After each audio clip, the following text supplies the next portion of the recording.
Hello ಸ್ನೇಹಿತರೆ, Kannada mister info ಚಾನಲ್ಗೆ ನಿಮಗೆಲ್ಲರಿಗೂ ಸ್ವಾಗತ. ಇವತ್ತು ನಾನು ಎಕ್ಸ್ಪ್ಲೇನ್ ಮಾಡೋ ಮೂವಿ ಹೆಸರು ಸಿಕ್ಕಿನ್ 7 ಅಂತ.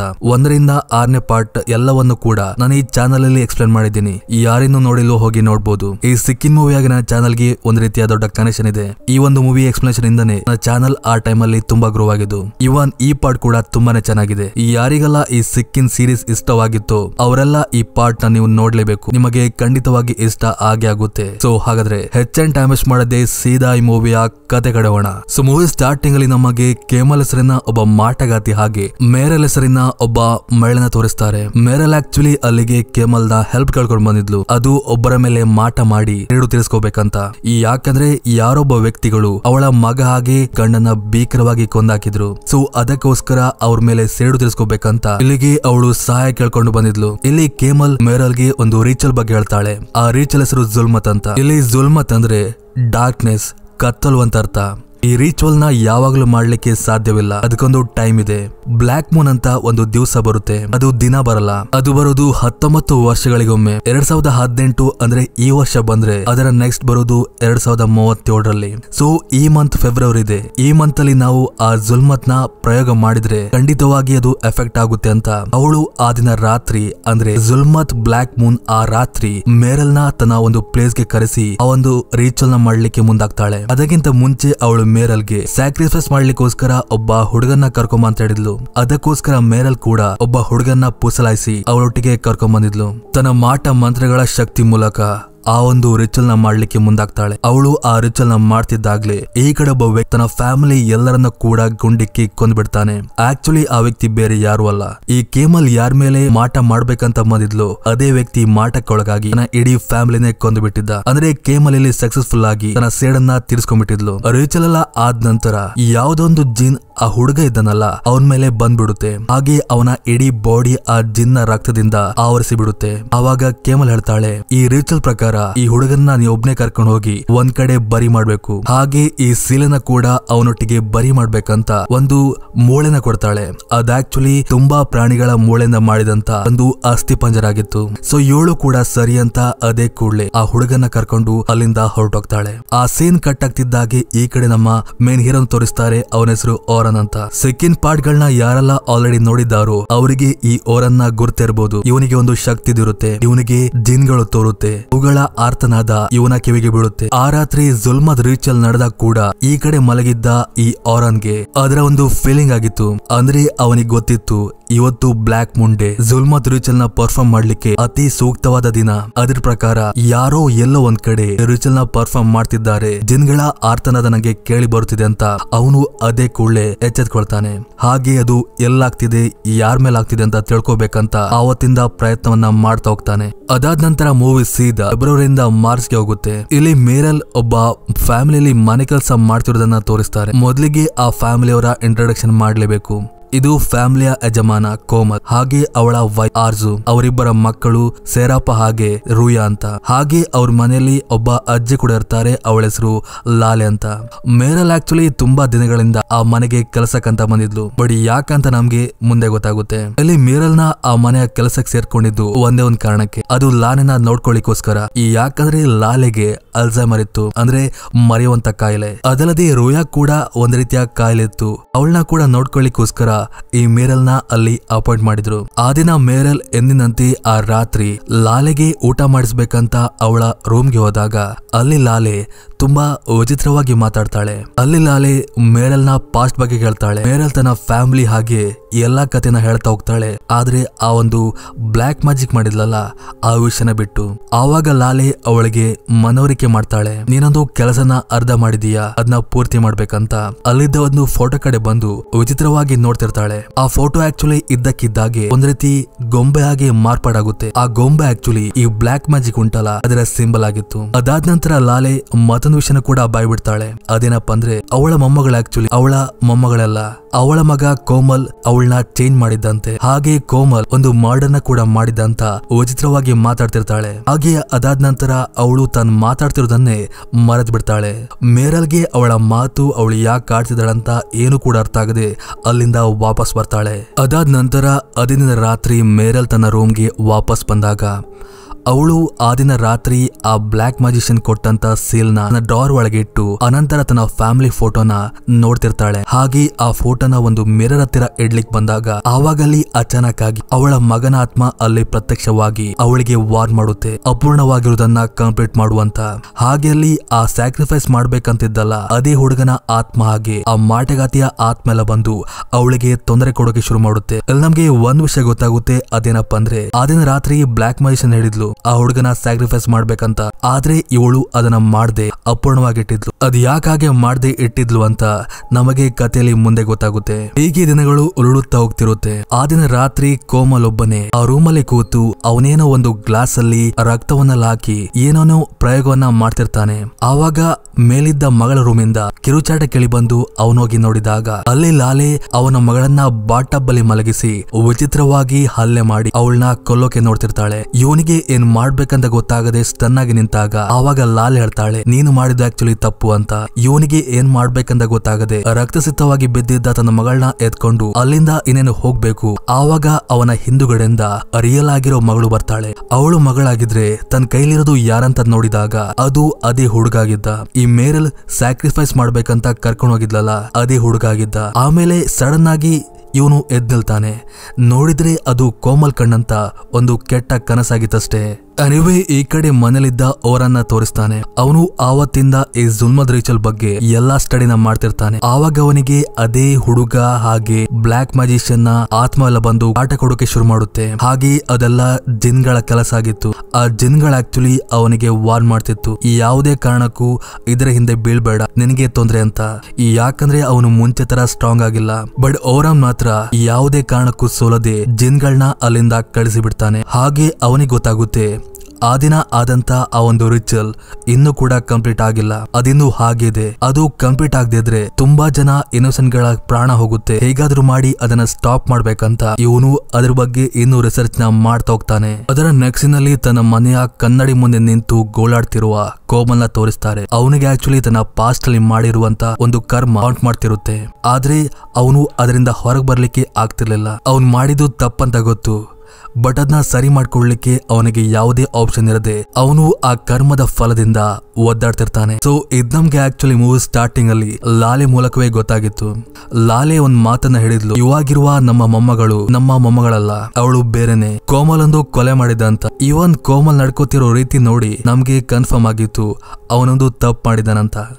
ಆದ್ರೆ ಆ ತಪ್ಪೇನಂತ ಗೊತ್ತಾಗ್ಬೇಕಾದ್ರೆ ನಾವು ಈ ಕಥೆನ ಎಂಡ್ ವರೆಗೆ ನೋಡ್ಲೇಬೇಕು. ಸೊ ಇದಾದ ನಂತರ ಮೂವಿಲಿ ಮತ್ತೊಬ್ಬ ಹೊಸ ಕ್ಯಾರೆಕ್ಟರ್ ನ ಇಂಟ್ರೊಡಕ್ಷನ್ ಆಗುತ್ತೆ. ಅವನ ಹೆಸರು ಕಾಜಿಮ್ ಅಂತ. ಅವನೊಬ್ಬ ಮಾಫಿಯಾದ ಗ್ಯಾಂಗ್ ಲೀಡರ್ ಆಗಿದ್ದ. ಆ ಮಾಫಿಯಾ ಏನಪ್ಪ ಅಂದ್ರೆ ಚಿಕ್ಕ ಮಕ್ಕಳನ್ನೆಲ್ಲ ಕಿಡ್ನಾಪ್ ಮಾಡಿ ಅವ್ರ ಮೂಲಕ ಭಿಕ್ಷೆ ಬೇಡಿ ಅವರು ಹಣ ಸಂಪಾದನೆ ಮಾಡೋದು. ಆ ವ್ಯಕ್ತಿ ಕಾಜಿಮ್ ಏನಿದ್ದಾನೆ ಒಂದಿನ ಒಬ್ಬ ವ್ಯಕ್ತಿನ ಕರೆಸಿ ಈ ಮೇರಲಿದ್ದಾಳಲ್ಲ ಆ ಮನೇಲಿ ಕೆಲಸಕ್ಕಿದ್ದವಳು ಅವಳ ಮೇಲೆ ಕಣ್ಣಿಡುವಂತ ಅವನಿಗೆ ಹೇಳಿ ಕಳಿಸ್ತಾನೆ. ಆದ್ರೆ ಕಾಜಿಮ್ಗೂ ಮೀರಲ್ಗೂ ಏನ್ ಸಂಬಂಧ ಅಂತ ಇದು ಕೂಡ ನಿಮ್ಗೆ ಮುಂದೆ ಗೊತ್ತಾಗುತ್ತೆ. ಈ ಮೂವಿಲಿ ಆಕ್ಚುಲಿ ಸಸ್ಪೆನ್ಸ್ ತುಂಬಾ ಇದೆ, ನೀವು ಕಾಮಾಗಿ ಕೇಳ್ತಾ ಹೋಗಿ, ಈ ಎಲ್ಲದಕ್ಕೂ ಉತ್ತರ ನಿಮ್ಗೆ ಮುಂದೆ ಸಿಗುತ್ತೆ. ಇಲ್ಲೇನಪ್ಪ ಅಂದ್ರೆ ಆ ಮನೇಲಿರೋ ಪ್ರತಿಯೊಬ್ಬರಿಗೂ ಕೂಡ ಜಿನ್ಗಳು ಕಾಟ ಕೊಡ್ತಿರುತ್ತೆ. ಒಂದಿನ ಸಿರಾಪ ತನ್ನ ರೂಮಲ್ಲಿ ಮಲಗಿದ್ದಾಗ ಅವಳಿಗೆ ತನ್ನ ತಂಗಿ ಒಂದೇ ಸಮನೆ ಅಳ್ತಿರುವ ಹಾಗೆ ಕೇಳಿ ಬರುತ್ತೆ. ಇವಳು ಒಂದು ಭಯದಲ್ಲಿ ಅವಳ ರೂಮ್ ಒಳಗೆ ಹೋಗಿ ಚೆಕ್ ಮಾಡಿದಾಗ ಅಲ್ಲಿ ಅವಳ ತಂಗಿ ಒಂದು ಮೂಲೆಯಲ್ಲಿ ಕೂತು ಅಳ್ತಿರ್ತಾಳೆ. ಇವಳೋಗಿ ವಾಯ್ಸ್ ಕೊಟ್ಟಾಗ ಅವಳು ಒಂದೇ ಸಮನೆ ಎದ್ ನಿಂತು ಅವಳ ಮೇಲೆ ಅಟ್ಯಾಕ್ ಮಾಡಕ್ ನೋಡ್ತಾಳೆ. ಅದು ಸಾಮಾನ್ಯವಾದ ರೀತಿಯಲ್ಲ, ಅವಳು ಆ ಸಿರಾಪಕ್ಕಿಂತ ಇನ್ನೂ ಹೈಟ್ ಆಗಿ ಅವಳ ಮೇಲೆ ಕೂಗಾಡ್ತಾ ಅಟ್ಯಾಕ್ ಮಾಡೋಕೆ ಬರ್ತಿರ್ತಾಳೆ. ಆಮೇಲೆ ನೋಡಿದ್ರೆ ಅದು ಅವಳ ಕಣ್ಣಂತ ಒಂದು ಕನಸಾಗಿತ್ತಷ್ಟೇ. ಅದಾದ ನಂತರ ಈ ಕಡೆ ಮೀರಲ್ನ ಕಡೆ ಬಂದ್ರೆ ಇವನ್ ಅವಳಿ ಕೂಡ ಆ ರಾತ್ರಿ ಒಂದು ಕನಸು ಬಿದ್ದು ಸಡನ್ ಆಗಿ ಎಚ್ಚರವಾಗುತ್ತೆ. ಇವಳಿಗೆ ಆವಾಗ ತನ್ನ ಮಗ ಕೂಗ್ತಿರುವ ಶಬ್ದ ಕೇಳಿ ಬರುತ್ತೆ. ಇವಳು ಏನಿರ್ಬೋದಂತ ಸೀದಾ ಹೊರಗೆ ಬಂದಾಗ ಅಲ್ಲಿ ಅವಳ ಭುಜದ ಮೇಲೆ ಯಾರೋ ಕೈ ಇಟ್ಟು ಕರೆದಾಗೆ ಬಾಸವಾಗಿ ಹಿಂತಿರುಗಿ ನೋಡ್ತಾಳೆ. ನೋಡಿದ್ರೆ ಅಲ್ಲವನ ಮಗನ ಆತ್ಮ ಇರುತ್ತೆ. ಹಾಗೆ ಆತ್ಮ ಅದೇ ಕೂಡಲೇ ಅವಳ ಕತ್ತನ್ನ ಹಿಡಿದು ಒಬ್ಬ ಹುಡುಗನ್ ಕಡೆ ಕೈ ತುರಿಸಿ ಹೇಳ್ತಾಳೆ, ನೀನು ಮಾಡ್ಬೇಕಾಗಿರೋದು ಇನ್ನೂ ಇದೆ, ಈ ಕೂಡಲೇ ಕಂಪ್ಲೀಟ್ ಮಾಡುವಂತ. ಹಾಗೆ ಆ ಹುಡುಗ ಬೇರೆ ಯಾರು ಅಲ್ಲ, ಆ ಸ್ಯಾಕ್ರಿಫೈಸ್ ಮಾಡ್ಬೇಕಂತ ಇದ್ದಲ್ಲ ಅದೇ ಹುಡುಗಾಗಿದ್ದ. ಅಂದ್ರೆ ಇಲ್ಲಿ ಆತ್ಮಗಳೆಲ್ಲ ಸೇರಿ ಈ ಮೀರಲ್ಗೆ ಯಾವುದೊಂದು ಕೆಲಸನ ಪೂರ್ತಿ ಮಾಡು ಅಂತ ಒತ್ತಾಯ ಮಾಡ್ತಿತ್ತು. ಸೊ ಅದೇ ಕಾರಣಕ್ಕೆ ಆ ಎಲ್ಲ ಆತ್ಮಗಳು ಆ ಮನೇಲಿ ಸೇರ್ಕೊಂಡಿದ್ದು. ಕೆಲವು ಬಾರಿ ಆ ಜಿನ್ಗಳು ಲಾಲೆ ಮೇಲೆ ಕೂಡ ಬಂದು ಈ ಮೀರಲ್ಗೆ ಆ ಕಾರ್ಯವನ್ನ ಮಾಡುವಂತ ಮತ್ತೆ ಪುನಃ ಮನವರಿಕೆ ಮಾಡ್ತಿತ್ತು. ಅದರ ನೆಕ್ಸ್ಟ್ನಲ್ಲಿ ಕೋಮಲ್ ತನ್ನ ಅಮ್ಮನ ರೂಮ್ಗೆ ಹೋಗಿ ಅವನು ಮಾಡ್ಬೇಕಾಗಿದ್ದ ಒಂದು ಕೆಲಸನ ಪೂರ್ತಿ ಮಾಡ್ಬೇಕಂತ ಅವನ ಅಮ್ಮನ ರಕ್ತದಿಂದ ಕೂಡಿದ್ದ ಪೈಪ್ ನ ಸುತ್ತುವರಿಸಿ ಅವಳನ್ನ ಅಲ್ಲಿಂದ ಮೆಟ್ಟಿಲ್ ಮೇಲೆ ಕರ್ಕೊಂಡೋಗಿ ದೂಡಿ ಬಿಡ್ತಾನೆ.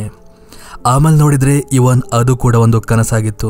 ಆವಾಗ ಅವನಿಗೆ ಅಮ್ಮ ಕಿರುಚಿದ ಶಬ್ದ ಕೇಳುತ್ತೆ. ಹೋಗಿ ನೋಡಿದಾಗ ಅವಳು ಯಾವ ರೀತಿ ಆವಾಗ ಕನಸಲ್ಲಿ ಮೆಟಲ್ ಮೇಲೆ ನಿಂತ್ಕೊಂಡಿದ್ಲು ಅದೇ ರೀತಿ ಇವಾಗ ಕೂಡ ನಿಂತ್ಕೊಂಡು ಅಲ್ಲಿಂದ ಕೆಳಗೆ ಬಿದ್ದು ಸತ್ತೋಗ್ಬಿಡ್ತಾಳೆ. ಅಂದ್ರೆ ಕನಸಲ್ಲಿ ಕಂಡಂತ ಆ ಒಂದು ದೃಶ್ಯ ಇವಾಗ ನಿಜವಾಗಿತ್ತು. ಕೋಮಲ್ಗೆ ನಿಜವಾಗ್ಲೂ ಬೇಜಾರಾಗುತ್ತೆ. ಹಾಗೆ ಅವನಿಗೆ ಏನಾಗ್ತಿದೆ ಅಂತಾನೆ ಗೊತ್ತಾಗುದಿಲ್ಲ. ಅದರ ನೆಕ್ಸ್ಟ್ನಲ್ಲಿ ನಮಗೆ ಕಾಜಿಮ್ನ ತೋರಿಸ್ತಾರೆ. ಅದೇ ಮಾಫಿಯಾ ಕಿಂಗ್ ಅಂತ ಹೇಳಿದ್ನಲ್ಲ, ಅದೇ ಕಾಜಿಮ್. ಅವನಲ್ಲಿ ಒಬ್ಬ ಹುಡುಗಂಗೆ ಟಾರ್ಚರ್ ಕೊಡ್ತಿರ್ತಾನೆ. ಯಾಕಂದ್ರೆ ಆ ಹುಡುಗ ಆವತ್ತು ಜಾಸ್ತಿ ಕಲೆಕ್ಷನ್ ಮಾಡ್ಕೊಂಡ್ ಬಂದಿಲ್ಲ ಎಂಬ ಒಂದೇ ಒಂದು ಕಾರಣಕ್ಕೆ. ಅವನು ಆ ಹುಡುಗಂಗೆ ಮಾತ್ರ ಅಲ್ಲ, ಅಲ್ಲಿದ್ದ ಆಲ್ಮೋಸ್ಟ್ ಎಲ್ಲ ಹುಡುಗರಿಗೆ ಕೂಡ ಪ್ರತಿನಿತ್ಯ ಅದೇ ರೀತಿಯಾಗಿ ಶಿಕ್ಷೆ ಕೊಡ್ತಿದ್ದ. ಸೊ ಆ ರೀತಿ ಅವನು ಒಂದು ರಾಡ್ ಮೂಲಕ ಶಿಕ್ಷೆ ಕೊಡ್ತಿದ್ದಾಗ ಆ ಹೊಡ್ಸ್ಕೊತಿದ್ನಲ್ಲ ಆ ಹುಡುಗ ಇದ್ದಕ್ಕಿದ್ದಾಗೆ ಬದಲಾಗ್ತಾನೆ. ಅಂದ್ರೆ ಅವನು ಸ್ಯಾಕ್ರಿಫೈಸ್ ಮಾಡ್ಬೇಕಂತ ಸ್ಟಾರ್ಟಿಂಗ್ ಅಲ್ಲಿ ತೋರಿಸಿದ್ರಲ್ಲ ಅದೇ ಹುಡುಗನಾಗಿ ಬದಲಾಗಿ ಅದೇ ರಾಡ್ ಮೂಲಕ ಕಾಜಿಮ್ನ ಬರ್ಬರವಾಗಿ ಕೊಂದು ಬಿಡ್ತಾನೆ. ಸೀನ್ ಈ ಕಡೆ ಮತ್ತೆ ಈ ಮನೆಗೆ ಶಿಫ್ಟ್ ಆಗಿ ಆ ರಾತ್ರಿ ರೂಮಲ್ಲಿ ಮಲಗಿರುವ ರುಯನ ತೋರಿಸ್ತಾರೆ. ಅವಳಿಗೆ ಮಧ್ಯರಾತ್ರಿ ಎಚ್ಚರವಾಗಿ ನೋಡಿದಾಗ ಅವಳು ತನ್ನ ರೂಮಲ್ಲಿ ಒಂದು ಭಯಾನಕವಾದ ದೃಶ್ಯವನ್ನ ನೋಡ್ತಾಳೆ. ಅದೇನಪ್ಪ ಅಂದ್ರೆ ಅಲ್ಲಿ ಅವಳ ಅಜ್ಜಿಯ ಆತ್ಮ ಒಂದು ಸಮಾಧಿ ರೀತಿ ಮಾಡಿ ಅವಳ ಸಮಾಧಿನ ಸರಿ ಮಾಡ್ಕೊಳ್ತಿರ್ತಾಳೆ. ಹಾಗೆ ಅಜ್ಜಿ ಹೇಳ್ತಾಳೆ ನಾನು ಸತ್ತೋಗಿದ್ದೇನೆ ಅಂತ. ಆಮೇಲೆ ನೋಡಿದ್ರೆ ಅದೊಂದು ಕನಸಾಗಿತ್ತಷ್ಟೇ. ಅದಾದ ನಂತರ ಮನೆಯವರೆಲ್ಲ ರೋಯ್ ಹತ್ರ ಬಂದು ಕೇಳಿದಾಗ ಅವಳು ಹೇಳ್ತಾಳೆ ಅಜ್ಜಿ ನನ್ನ ಕನಸಲ್ಲಿ ಬಂದು ಈ ರೀತಿ ಎಲ್ಲ ಮಾಡಿದ್ಲು ಅಂತ. ಅದಾದ ನಂತರ ಕೇಮಲ್ಗೂ ಕೂಡ ಒಂದು ಕನಸು ಬೀಳುತ್ತೆ. ಅವನು ಆ ರಾತ್ರಿ ತನ್ನ ಇಡೀ ಫ್ಯಾಮಿಲಿ ಡೆಮೋನಿಕ್ ಆಗಿ ಅವನಿಗೆ ವಾರ್ನ್ ಮಾಡುವಂತ ಕನಸೆಲ್ಲ ಬೀಳುತ್ತೆ. ಅಂಡ್ ಅವನಿಗೆ ಗೊತ್ತಾಗುತ್ತೆ ಈ ಕನಸೆಲ್ಲ ಬೀಳ್ತಿರೋದಕ್ಕೆ ಕಾರಣ ಅವನು ಮಾಡಿದಂತ ಒಂದು ಪಾಪ. ಸೊ ಆದ ಕಾರಣ ಅವನು ಆ ಎಲ್ಲಾ ಗಿಲ್ಟ್ ಅನ್ನ ತೊಳ್ಕೋಬೇಕಂತ ಅವನು ಮಾಡಿದ ಆ ಪಾಪವನ್ನೆಲ್ಲ ಆ ರಾತ್ರಿ ತನ್ನ ಹೆಂಡತಿ ಒಟ್ಟಿಗೆ ಶೇರ್ ಮಾಡ್ತಾನೆ. ಆದ್ರೆ ಆ ಮಾತ್ ಕೇಳಿ ಅವಳು ಶಾಕ್ ಆಗಲ್ಲ. ಬದಲಾಗಿ ಅವಳು ಆಗಿ ಅಲ್ಲಿದ್ದ ಅವಳ ಮಗಳು ರೂಯ ಒಂದು ಜಿನ್ನಾಗಿ ಕನ್ವರ್ಟ್ ಆಗಿ ಇವನ್ ಮೇಲೆ ಹಲ್ಲೆ ಮಾಡೋಕೆ ಬರ್ತಾರೆ. ಆಮೇಲೆ ನೋಡಿದ್ರೆ ಇವನ್ ಅದು ಕೂಡ ಕನಸಾಗಿತ್ತಷ್ಟೇ. ಸೊ ಇದೇ ರೀತಿ ಕೋಮಲ್ಗೆ ಒಂಥರ ಮೆಂಟಲ್ ಟಾರ್ಚರ್ ಆಗ್ತಿತ್ತು. ಅವನಿಗೆ ಪ್ರತಿನಿತ್ಯ ಆ ಜಿನ್ಗಳು ತೊಂದರೆ ಕೊಡ್ತಿದ್ವು, ಅದು ಕನಸುಗಳ ಮೂಲಕ. ಇದೇ ರೀತಿ ಆ ರಾತ್ರಿ ಅವನು ಅವನ ಅಮ್ಮನ ಕೋಣೆಗೆ ಹೋದಾಗ ಅಲ್ಲವನಿಗೆ ಅಮ್ಮನ ಕೂದಲು ಸಿಗುತ್ತೆ. ಹಾಗೆ ಅವನಿಗೆ ತಾನು ಮಾಡಿದ ಪಾಪಲ ನೆನಪಾಗಿ ಅಮ್ಮನ ನೆನಪು ಕೂಡ ಆಗಿ ಅಳೋಕೆ ಶುರು ಮಾಡ್ತಾನೆ. ಆವಾಗಲೇ ಇದ್ದಕ್ಕಿದ್ದಾಗಿ ರೋಯ ಹಾಗೆ ಅದೇ ಸ್ಯಾಕ್ರಿಫೈಸ್ ಹುಡುಗ ಇದ್ದಾನಲ್ಲ ಅವರುಗಳು ಒಂದು ರಕ್ತದ ಬಾಟಲ್ ಒಟ್ಟಿಗೆ ನಿಂತಿರೋದು ತೋರಿ ಬರುತ್ತೆ. ಅವರನ್ನ ಹಿಂಬಾಲಿಸಿ ಹೋದಾಗ ಅವನು ಸೀದಾ ಬೇಸ್ಮೆಂಟ್ಗೆ ಹೋಗ್ತಾನೆ. ಅಲ್ಲವನ ಇಡೀ ಫ್ಯಾಮಿಲಿಯವರು ಒಂದು ಫೂಟೇಜ್ ನ ನೋಡ್ತಿರ್ತಾರೆ. ಆ ಫೂಟೇಜ್ ಅಲ್ಲಿ ಆ ಕೋಮಲ್ ತಾನು ಮಾಡಿದ ಪಾಪವನ್ನೆಲ್ಲ ಹೇಳ್ತಿರ್ತಾನೆ. ಆದ್ರೆ ಇವನ್ ಅದು ಕೂಡ ಆಕ್ಚುಲಿ ಅವನ ಒಂದು ಕನಸಾಗಿತ್ತಷ್ಟೇ. ಒಂದ್ ಲೆಕ್ಕದಲ್ಲಿ ಹೇಳ್ಬೇಕಂದ್ರೆ ಈ ಮೂವಿಲಿ ಆಗ್ತಿರೋದೆಲ್ಲ ಕೂಡ ಆ ಕೋಮಲ್ಗೆ ಆಗ್ತಿರುವಂತ ಒಂದು ಕೆಟ್ಟ ಕನಸುಗಳಷ್ಟೇ. ಸೊ ಈ ರೀತಿ ದೇವದ ಎಕ್ಸ್ಪೀರಿಯನ್ಸ್ ಆಗುತ್ತೆ ಅಂತ ತೋರಿಸ್ತಾರೆ. ಆಮೇಲೆ ನೋಡಿದ್ರೆ ಅದು ಕನಸು ಅಂತ ತೋರಿಸ್ತಾರೆ. ಸೊ ಇದೇ ರೀತಿ ನಡೀತಾ ಹೋಗ್ತಿರುತ್ತೆ. ಆದ್ರೆ ಎಷ್ಟು ದಿನ ಅಂತ ನಡೀತಿರುತ್ತೆ ಹೇಳಿ, ಕೊನೆಗೂ ಇದಕ್ಕೆಲ್ಲ ಫುಲ್ ಸ್ಟಾಪ್ ಇಡುವ ಟೈಮ್ ಬರುತ್ತೆ. ಆ ರಾತ್ರಿ ಕೊನೆಗೂ ಆ ಜಿನ್ಗಳೆಲ್ಲ ಸೇರಿ ಮೊದಲು ರೋಯನ ಪೊಸೆಸ್ ಮಾಡಿ ನಂತರ ಅವಳ ಮೂಲಕ ಸೇರಪ್ಪ ಹಾಗೆ ಆರ್ಜು ಎಲ್ಲರನ್ನ ಪೊಸೆಸ್ ಮಾಡಿ ಮೇರಲ್ಗೆ ವಾರ್ನ್ ಮಾಡುತ್ತೆ. ನೀನು ಮಾಡಬೇಕಾಗಿರುವ ಕೆಲಸದ ಟೈಮ್ ಇವಾಗ ಬಂದಿದೆ, ಈ ಕೂಡಲೇ ಮಾಡುವಂತ. ಈ ಕಡೆ ಆರಾನ್ಗೆ ಕೊನೆಗೂ ಈ ಸ್ಯಾಕ್ರಿಫೈಸ್ ಮಾಡ್ತಿರುವ ಜಾಗ ಯಾವ್ದಂತ ಗೊತ್ತಾಗಿ ಒಬ್ಬ ಹುಡುಗಿ ಸ್ಯಾಕ್ರಿಫೈಸ್ ಆಗ್ತಾಳಂತ ಗೊತ್ತಾಗಿ ಅವಳನ್ನ ಕಾಪಾಡ್ಲಿಕ್ಕಂತ ಬರ್ತಾನೆ. ಆಕ್ಚುಲಿ ಇದು ಈ ಮೂವಿಲಿರುವ ಟ್ವಿಸ್ಟ್. ಅದೇನಪ್ಪ ಅಂದ್ರೆ ಮೇರಲ್ ಆಕ್ಚುಲಿ ಸ್ಯಾಕ್ರಿಫೈಸ್ ಕೊಡ್ಬೇಕಂತ ಇರೋದು ಬೇರೆ ಯಾರನ್ನು ಕೊಡಲ್ಲ, ಕೋಮಲ್ನ ಮಗಳಾದ ರುಯಾಳನ್ನೇ. ಸೊ ಮೇರಲ್ ಅದೇ ಕೂಡಲೇ ಹೋಗಿ ರುಯಾನ ಒಂದ್ ರೀತಿ ಕನ್ವಿನ್ಸ್ ಮಾಡಿ ಅವಳ ಕತ್ತಿಗೆ ಒಂದು ಶಾಲನ್ನ ಹಾಕಿ ಅವಳನ್ನ ಸ್ಯಾಕ್ರಿಫೈಸ್ ಕೊಡ್ಬೇಕಂತ ಅಲ್ಲಿಂದ ಹೊರ ಕರ್ಕೊಂಡ್ ಬರ್ತಾಳೆ. ಈ ಕಡೆ ಹುಡುಕ್ತಾ ಬಂದ ಅವರನ್ಗೆ ಕೊನೆಗೂ ಆ ಮನೆ ಸಿಕ್ಕಿ ಅದೇ ಕೂಡಲೇ ಒಳಗೋಗ್ತಾನೆ. ಅಲ್ಲಿ ಪೊಸೆಸ್ ಆಗಿರುವ ಸೆರಾಫ್ ಆಗಿ ಅರ್ಜುನ ಕಂಡು ಅದೇ ಕೂಡಲೇ ಅವನು ತನಗಿರುವ ಶಕ್ತಿ ಮೂಲಕ ಎಕ್ಸೋರಿಸಮ್ ಸ್ಟಾರ್ಟ್ ಮಾಡಿ ಅವರೊಳಗಿದ್ದ ಭೂತನ ಹೊರ ತೆಗಿಲಿಕ್ಕೆ ನೋಡ್ತಾನೆ. ಹಾಗೆ ಅವನು ಅದೇ ಕೂಡಲೇ ಜಿನ್ಗಳ ಲೋಕಕ್ಕೆ ಹೋಗ್ತಾನೆ. ಅಲ್ಲವನಿಗೆ ಗೊತ್ತಾಗುತ್ತೆ ಈ ಬಲಿ ಕೊಡ್ಬೇಕಂತಿದ್ರಲ್ಲ ರೂಯಾ, ಅವಳು ಆಕ್ಚುಲಿ ಜಿನ್ಗಳಿಗೆ ಸೇರ್ಬೇಕಾಗಿದ್ದು. ಅವಳು ಜಿನ್ಗಳ ಕಮ್ಯುನಿಟಿಗೆ ಸೇರಿದವಳು. ಹಾಗೆ ಆ ಜಿನ್ಗಳು ಹೇಳ್ತಾವೆ, ನಾವು ಅವರೊಟ್ಟಿಗೆ ಒಂದು ಡೀಲ್ ಮಾಡ್ಕೊಂಡಿದ್ವಿ, ಎಲ್ಲಿವರೆಗೆ ಅವರು ಆ ರೂಯನ ಸ್ಯಾಕ್ರಿಫೈಸ್ ಕೊಡೋದಿಲ್ವೋ ಅಲ್ಲಿವರೆಗೆ ನಾವು ಈ ಸೆರಪಾಗೆ ಅರ್ಜುನ ಬಾಡಿ ಬಿಟ್ಟು ಹೋಗುದಿಲ್ಲ ಅಂತ ಅವುಗಳು ಹಠವನ್ನ ಮಾಡ್ತಿರ್ತಾವೆ. ಬಟ್ ನಮಗೆ ಆರನ್ ಬಗ್ಗೆ ಗೊತ್ತೇ ಇದೆ, ಅವನಿಗೆ ಆಕ್ಚುಲಿ ದೇವರ ಸಹಾರ ಇದೆ. ಅವನ ಹತ್ರ ಒಂದು ರೀತಿಯ ಸೀಲ್ ಇತ್ತು, ಅದು ಆಕ್ಚುಲಿ ದೇವರಿಗೆ ಸಂಬಂಧಪಟ್ಟಿದ್ದು. ಆ ಒಂದು ಸೀಲ್ ಮೂಲಕ ಅವನು ಹೇಗೋ ಮಾಡಿ ಅವರೊಳಗಿದ್ದ ಆ ಜಿನ್ನ ಕಳಿಸಿ ಅವರನ್ನ ಕರೆಕ್ಟ್ ಮಾಡಿಬಿಡ್ತಾನೆ. ಅಂದರೆ ಆರ್ಜು ಹಾಗೆ ಸೇರಪ್ಪ ಇಬ್ರು ಕೂಡ ಆತ್ಮಗಳಿಂದ ಮುಕ್ತಿಯಾಗ್ಬಿಡ್ತಾರೆ. ಈ ಕಡೆ ಮೇರಲ್ ಇನ್ನೇನು ರೂಯಾನ ಬಲಿ ಕೊಡಬೇಕು, ಆವಾಗಲ್ಲಿ ಸರಿ ರೂಪದಲ್ಲಿರುವ ಅವಳ ಮಗ ಬಂದು ಅವಳನ್ನ ಕನ್ವಿನ್ಸ್ ಮಾಡ್ತಾನೆ, ಇನ್ಯಾವುದೇ ಕಾರಣಕ್ಕೂ ಈ ರೀತಿ ಬಲಿ ಕೊಡುವ ಅವಶ್ಯಕತೆ ಇಲ್ಲ, ಈ ಎಲ್ಲ ಕರೆಕ್ಟ್ ಆಗಿದೆ ಅಂತ. ಅಂಡ್ ಅಲ್ಲಿಗೆ ಆ ಮೂವಿ ಕೂಡ ಎಂಡ್ ಆಗುತ್ತೆ. ನಿಮ್ಗೆ ಅನಿಸ್ತಿರ್ಬಹುದು ನಿಮ್ಗೆ ಈ ಮೂವಿ ಏನು ಕೂಡ ಅರ್ಥ ಆಗಿಲ್ಲ ಅಂತ. ನಾನಿವಾಗ ಈ ಮೂವಿನ ಸಿಂಪಲ್ ಆಗಿ ಸ್ಟಾರ್ಟಿಂಗ್ ಇಂದ ಎಂಡ್ ವರೆಗೆ ಏನೆಲ್ಲ ಹೇಳಿದ್ನೋ ಅವೆಲ್ಲವನ್ನ ಕನೆಕ್ಟ್ ಮಾಡ್ತಾ ಮಾಡ್ತಾ ಒಂದೊಂದೇ ಎಕ್ಸ್ಪ್ಲೇನ್ ಮಾಡ್ತಾ ಬರ್ತೀನಿ. ಆಕ್ಚುಲ್ ಆಗಿ ಈ ಸ್ಟೋರಿ ಸ್ಟಾರ್ಟ್ ಆಗಿ ಎಂಡ್ ಆಗುದು ಆ ಸ್ಯಾಕ್ರಿಫೈಸ್ ಹುಡುಗ ಇದ್ದಾನಲ್ಲ ಅವನಿಂದನೇ. ಅವನ ಹೆಸರು ಹೆಜ್ಮತ್ ಅಂತ. ಹೆಜ್ಮತ್ ಆಕ್ಚುಲಿ ಆ ದಿನದ ರಿಚುವಲ್ ಪ್ರಕಾರ ಈ ಮೇರಲ್ ದಫನ್ ಮಾಡಬೇಕಾಗಿತ್ತು. ಆದರೆ ಆ ದಿನ ಅವಳು ಅವನ ದಫನ್ ಮಾಡ್ಬೇಕಂತ ಹೋದಾಗ ಅಲ್ಲಿ ಕಾಜಿಮ್ ಹಾಗೆ ಅವನ ಸಂಗಡಿಗರು ಬಂದು ಆ ಹೆಜ್ಮತ್ನ ಕರ್ಕೊಂಡು ಹೋಗ್ತಾರೆ. ಯಾಕಂದ್ರೆ ಮೇರಲ್ಗೆ ಆ ಹೆಜ್ಮತ್ನ ಕೊಟ್ಟಿದ್ದು ಇದೇ ಕಾಜಿಮ್ನ ಒಂದು ಮಾಫಿಯಾದಲ್ಲೇ ಆ ಹುಡುಗ ಕೆಲಸ ಮಾಡ್ತಿದ್ದ.